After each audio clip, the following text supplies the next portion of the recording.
General Hospital spoilers for Tuesday, April 1st reveal that today, General Hospital proudly celebrates its 62nd anniversary, marking an extraordinary journey in the history of American television. Over 6 decades of emotional storytelling, dramatic twists, and countless memorable characters have made this longest-running soap opera an integral part of popular culture, captivating audiences worldwide across generations.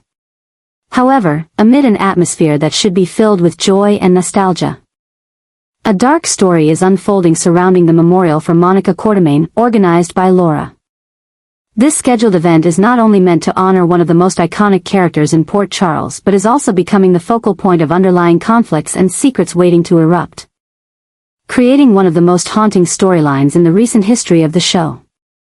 Laura, with the best of intentions in organizing this event, has poured her heart into preparing a ceremony worthy of Monica's legacy. From choosing the venue at General Hospital, where Monica devoted her life, to inviting all those who had connections to her, Laura has tried to create a space for everyone to share memories and honor a life well lived.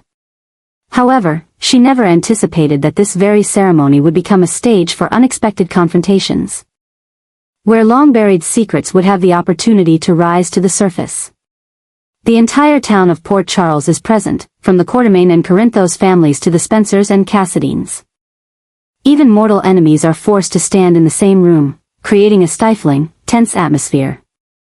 Cold glances exchanged across the crowd, reluctant handshakes, and insincere condolences contribute to a suffocating, tense air. In particular, Sonny's presence just before he is sent to prison creates an almost palpable sense of tension. He appears calm, but his eyes are calculating, as if this might be his last opportunity to arrange matters before facing years behind bars. Carly tries to maintain composure beside him, but her worried glances betray the tension surrounding the Corinthos family. Kristina, burdened with guilt, can hardly look anyone in the eye. Every word of comfort, every hug from those unaware of her guilt feels like a dagger to her shattered conscience. The appearance of Liz's children at the ceremony adds to her despair, especially when Cameron, Liz's eldest son, reads a heartfelt eulogy about how Monica helped his mother in her final moments. Lucky, having decided to stay in Port Charles longer after learning about Sonny's decision, stands apart from the crowd, observing everything with a watchful gaze. He knows that this event may be his last chance to uncover the truth about what's happening between his mother and the Corinthos family before he is forced to leave town forever. Suspicious glances, whispered conversations in dark corners, and the unexpected return of a few former characters, including Rick Lansing, who has a complicated history with both Sonny and Elizabeth, signal that a storm is brewing. Rick, with his unreadable expression, seems to know more than he lets on, especially as he keeps a close eye on Kristina from afar. While everyone expects Monica's memorial to be a moment of unity, an opportunity for Port Charles to heal after so many losses, it is instead exposing deep cracks in the community. Old conflicts are reignited, new alliances are formed, and long-hidden secrets are on the verge of exploding. One of the most notable new developments is how Laura is struggling between her public role as the event organizer and her secret role as someone trying to control the chaos that could unfold. Every word, every gesture, and every decision she makes is being closely watched and analyzed, not just by the attendees but also by herself. Laura knows that everything could fall apart at any moment, and she is doing her best to keep the event running smoothly while protecting those she loves. As the ceremony progresses, the tension builds. The memorial speeches become heavier, full of hints and allegories.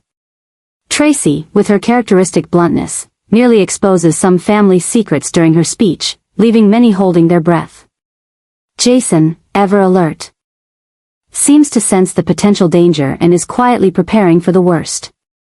The climax of the ceremony comes when a letter from Monica, written before her death, is read aloud. The letter contains not only heartfelt farewells but also advice and warnings for those she left behind. In particular, one section appears to have been written specifically for Kristina, though she is not named, causing the young woman to nearly collapse on the spot. Sometimes, the painful truth is the only path to salvation, Monica wrote, as if she had foreseen what would unfold after her passing. The memorial is gradually turning into something far more ominous, a mirror reflecting the unease and dark secrets surrounding Port Charles. It is no longer just about Monica, it has become about them all, the choices they've made and the consequences they must face.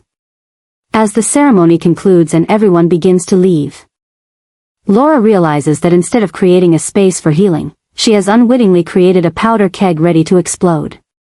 Whispered conversations in the hallways, handshakes lingering longer than necessary, and secret meetings being arranged suggest that the memorial was just the beginning of a series of upcoming events. As Laura stands alone in the now empty room, she can't help but wonder if she has inadvertently sparked a new tragedy. She tried to create an opportunity to remember and honor, but instead, she may have created a stage for secrets to be exposed and rivalries to resurface. Monica's memorial, organized with the best of intentions, has once again proven that in Port Charles, nothing is ever simple, and every event, no matter how small, can lead to unforeseen consequences. And as General Hospital enters its 62nd year, this ceremony has laid the foundation for a new year full of unexpected twists, secrets revealed, and new, dramatic, and haunting stories.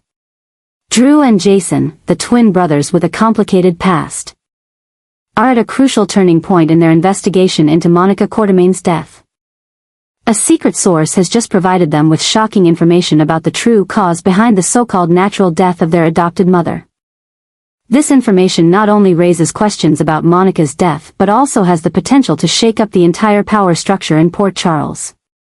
However, handling this information is putting Drew and Jason in an unprecedented predicament. They are forced to adjust their plans and actions carefully, fully aware that every move could lead to unpredictable consequences. This caution comes not only from the nature of the information but also from the complicated relationships they have with several stakeholders. Drew, being the more cautious of the two, wants to verify the information thoroughly before taking action. He fears that a wrong move could not only jeopardize the investigation but also endanger their loved ones. Jason, on the other hand, with his strong instinct to act, wants to move immediately, believing that the longer they wait, the slimmer the chance of uncovering the truth. The difference in their approaches is creating a rift between the two brothers, whose relationship has always been complicated. As they try to find common ground, other forces in Port Charles seem to have noticed that something is amiss. Sonny Corinthos, with his extensive network of information, has started to take notice of Drew and Jason's unusual behavior. Carly, their ex-wife, is also trying to figure out what's going on, concerned that anything related to the two men could affect her and their children. Pressure is mounting from all sides. The Quartermain family, still in mourning, is beginning to question why Drew and Jason are spending so much time around Monica's estate. The Port Charles police, under Jordan's leadership, are also starting to pay attention to their suspicious actions. Every step Drew and Jason take is now being closely monitored, complicating their investigation further. At the same time, the secret source who provided them with the information is beginning to show signs of worry and threatens to back out. This puts Drew and Jason in a difficult position. They must act quickly to not lose this crucial lead, but at the same time, they must be extremely cautious not to expose their source or put this person in danger. The situation becomes even more complicated when a new character arrives in Port Charles, claiming to be an old friend of Monica's but with many suspicious traits. This character's arrival seems to be tied to the information Drew and Jason have just received, but they can't determine whether this person is an ally or an enemy. The mounting pressure is pushing Drew and Jason to their limits. They not only face external dangers but also have to contend with internal doubts and disagreements.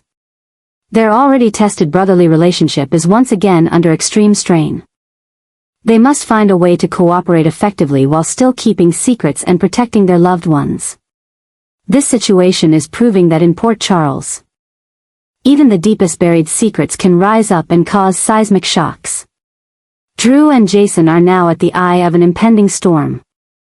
And how they handle this situation will not only shape their future but also the future of the entire city. As they get closer to the truth, the question is not just whether they will uncover the true cause of Monica's death, but also what they will have to sacrifice along the way. Molly Lansing Davis stood frozen in front of the emergency room door, her red eyes staring at the bright "surgery in progress" sign. The shock of her father's critical condition, Rick Lansing, had barely settled when an even more horrifying truth was revealed. It was Kristina, her half-sister, who was behind the accident. This news hit Molly like a devastating blow, shattering all the trust and familial love she had painstakingly built over the years. The cruel reality that Kristina had deliberately endangered Rick was not just a shock but an unforgivable betrayal. All the moments of sisterly closeness, the promises of family bond, vanished in an instant before this ruthless act. Molly, who had always been the advocate for justice and ethics in the Lansing Davis family, now faced an unprecedented inner battle. She had to completely shift her perception of Kristina, from the image of a strong, sometimes impulsive, but always loving sister, to that of a dangerous enemy, willing to harm her own flesh and blood for personal gain. The new obsession haunting Molly wasn't just the fear for her father's life, but the question of Kristina's true motive. Why would her sister be so cruel? Was it because of the old grudge between Rick and Sonny? Or was it the result of a simmering jealousy over Molly's relationship with their father? These unanswered questions gnawed at Molly's mind, preventing her from resting or thinking clearly. As Rick remained in critical condition, the covert battle between the sisters began to explode. Molly, usually calm and logical, was now driven by rage and a thirst for revenge. She started collecting evidence, recording conversations, and even hired a private investigator to build a case against Kristina.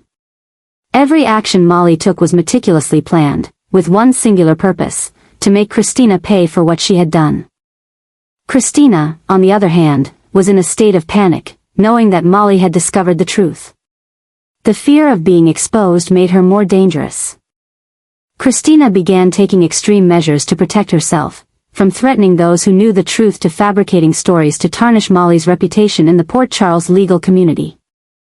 The feud between the sisters intensified, far surpassing any typical family dispute in Port Charles. This was no longer about arguments or differences of opinion. It had become an all-out war, where both were willing to sacrifice everything to achieve their goals. Once close sisters who shared every secret, Molly and Kristina had now become bitter enemies. This explosion of hostility not only affected the two sisters but also sent shockwaves through the entire family. Alexis Davis, their mother, found herself stuck between her two daughters, unsure of which side to take. Sonny Corinthos, Kristina's father, had to face the truth that his daughter had intentionally harmed his former brother-in-law. Every family member was forced to choose sides, deepening the long-standing fractures within the family.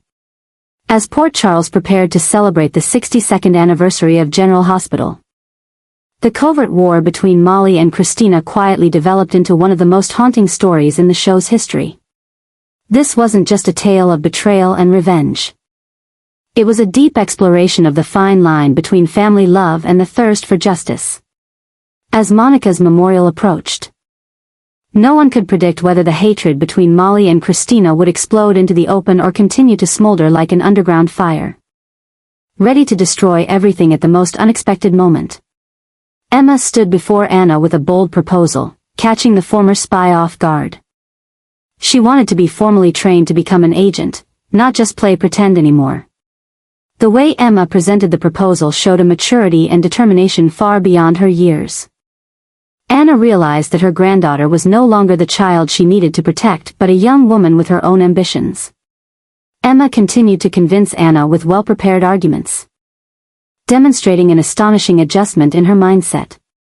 She had thoroughly researched Anna's past, the necessary skills to become an exceptional agent, and even mentioned recent cases in Port Charles, proving she had been quietly following and analyzing them. Emma's determination created a surprising advantage. Despite her concerns, Anna could not deny the immense potential in her granddaughter. She began seriously considering the proposal, realizing that training Emma might be the best way to protect her in the future.